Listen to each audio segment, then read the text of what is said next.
कि माताएं जब इस सृष्टि में बंधन में आ जाती है तो भगवान को आना पड़ता है, चाहे वो सीता माता हो और चाहे वो मंदोदरी हो।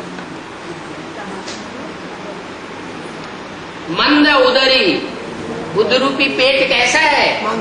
मंद बुद्धि है। अंदर से राम को सपोर्ट करती है। क्या? अंदर से चाहती है कि राम का राज्य हो, लंका में भी राम का राज्य हो, राम सच्चे हैं। लेकिन रावण का अपोजिशन नहीं कर पाती, छोड़ नहीं पाती। और सीता मंदोदरी के मुकाबले उतनी बंधन में नहीं होती, नहीं बंधन में होती है। मंदोदरी कम बंधन में और सीता जास्ती बंधन में होती है। नाम क्या दिया? सीता। सीता माना शीतल, जो भाव स्वभाव से शीतल है।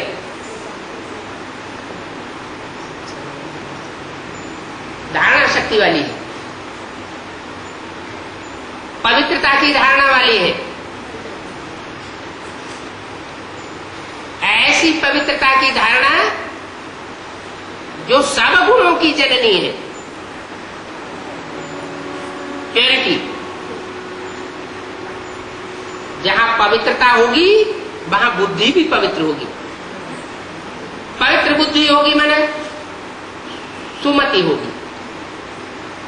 इसलिए रामायण में तुलसीदास ने लिख दिया है, जहां सुमति तहां संपत्ति नाना, और जहां कुमति तहां विपत्ति निदान।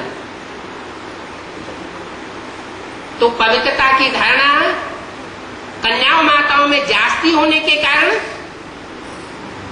भगवान जब इस सृष्टि पर आते हैं तो कन्याओं माताओं के हाथ में कलश देते हैं ज्ञान का।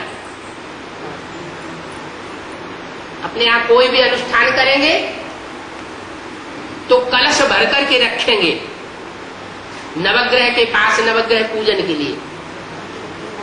वो कलश कोई पानी का कलश नहीं है, ज्ञान जल का कलश। तो ज्ञान जल का कलश शास्त्रों में गाया हुआ है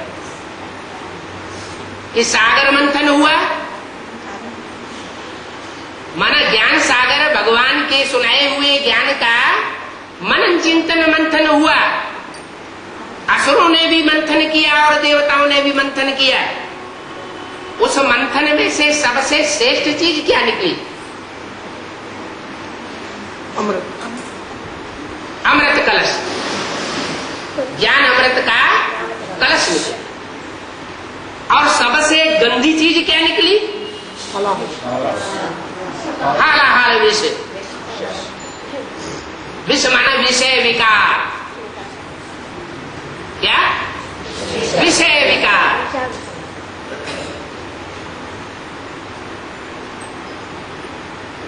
तो कलश किसको दिया गया है? देवताओं को दिया गया। उनको तो ज्ञान अमृत बांटा गया, लेकिन किसके हाथ में दिया गया बांटने के लिए? माता के हाथ, लक्ष्मी के हाथ। ग्रह लक्ष्मी जिसे कहते हैं। घर घर में भी तो ग्रह लक्ष्मी होती है ना। घर की लक्ष्मी अगर अच्छी हो तो घर स्वर्ग बन जाए, और घर की लक्ष्मी अगर कुलक्षणी हो तो घर नरक बन जाए। तो लक्ष्मी के हाथ में कलश ज्ञान का दिया जाता है।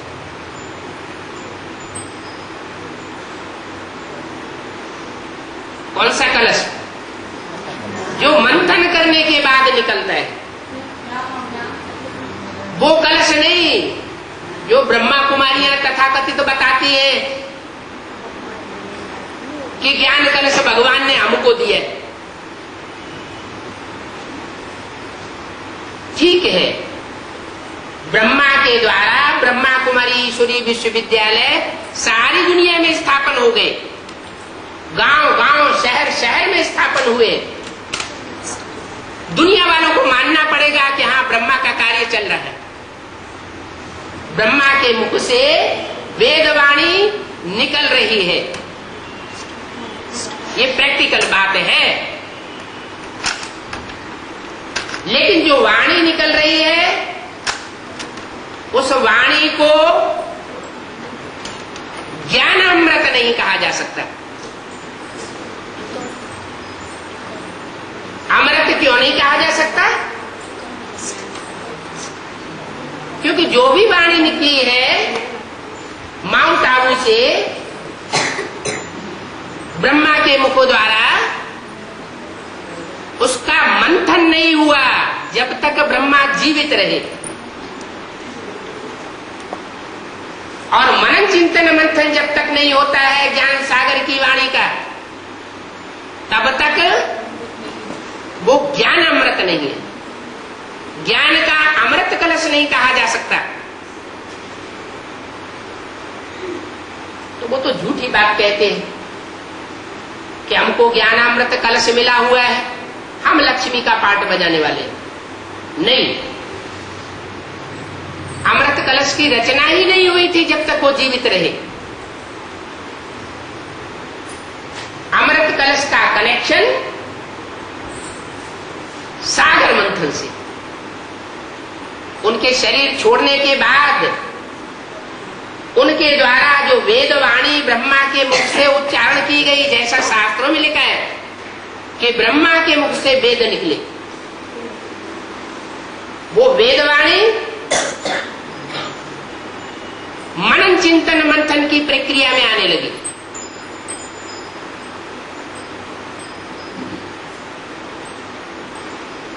और ब्रह्मा कुमारी आश्रम में दो हिस्से हो गए।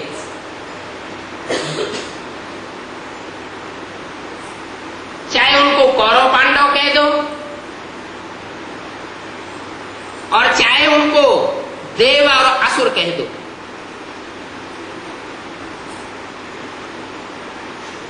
क्योंकि शास्त्रों में जो भी देवासुर संग्राम प्रसिद्ध है, रामायण की कथा प्रसिद्ध है, महाभारत गृह युद्ध प्रसिद्ध है, वो सब इस समय की बात है।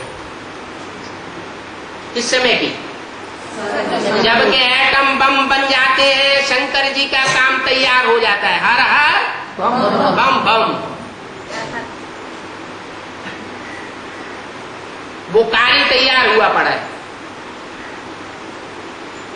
वो कोई खिलौने नहीं तैयार हुए हैं कि हमारे घर की सजावट की जाएगी। जो चीज बनी है वो काम में लाई जाएगी। और धर्म पिताएं तो विनाश करते ही नहीं, पुरानेपन का, पुरानी जनरेशन का, पुराने धर्मों का। ये तो भगवान है, जब इस सृष्टि पर आता है तो नई दुनिया की स्थापना के साथ साथ पुरानी दुनिया का विनाश का भी मसाला तैयार करा लेता है। तो एक तरफ अमृत कलश निकलता है,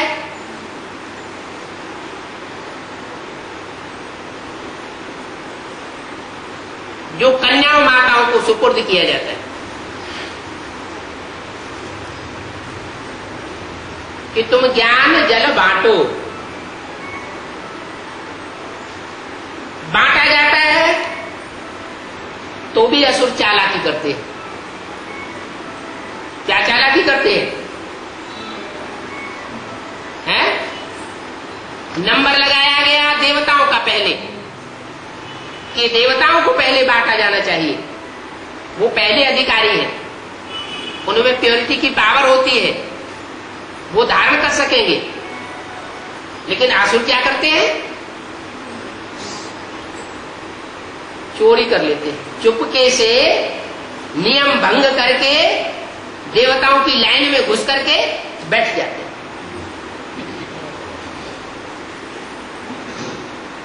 एक तरफ विषय विकार भी पीते रहते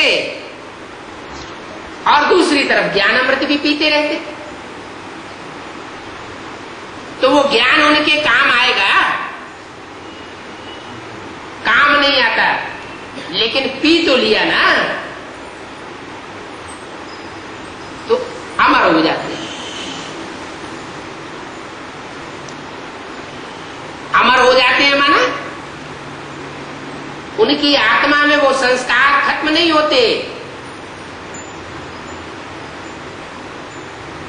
आसुरी बनेगी, लेकिन मर्ज हो जाते हैं। जैसे कोई बीज होता है, सर्दी में पौधा बनेगा, गर्मी में पौधा नहीं बनेगा। कोई बीज होता है गर्मी में पौधा बनता है, सर्दी में पौधा नहीं बनता है। कोई बीज होता है बरसात में उगता है, दूसरे मौसम में नहीं उगता। तो ऐसे ही ये बिंदु बिंदु बिंदु बिंदु आत्मा रूपी बीज है, जो भ्रकुटी के मध्य में यादगार के रूप में बिंदी या टीका लगाया जाता है। ये आत्मा यहां निवास है। इस आत्मा की रोशनी आंखों में से निकल रही है। ये आत्मा जब शरीर छोड़ के जाती है तो आंखें बटन हो जाती है, माने वो रोशनी, आत्मा रूपी रोशनी निकल गई, वो चैतन्यता चली गई। तो आत्मा में जो आसुरी पने के संस्कार भरे हुए हैं जन्मजात, जिन आत्माओं में, वो आत्माएं भी ज्ञान अमृत को पी करके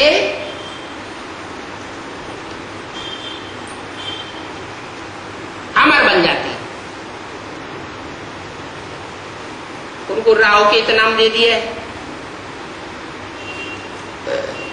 कहते हैं नौ ग्रहों की दशा बैठती है तो कोई के ऊपर राहु की दशा बैठ जाती है।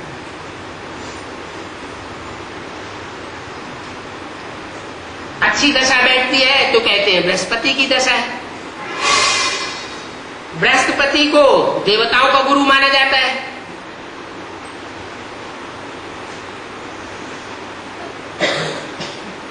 तो अभी वर्तमान में कुछ विशेष आत्माएं ऐसी हैं आसुरी संस्कारों वाली, जो भगवान ज्ञान अमृत बांट रहा है, बंटवाए रहा है, उसमें चुपके से ज्ञान भी लेती जा रही है और विषय विकार भी पीती जा रही है। उसका रिजल्ट क्या होगा वो उनको पता नहीं।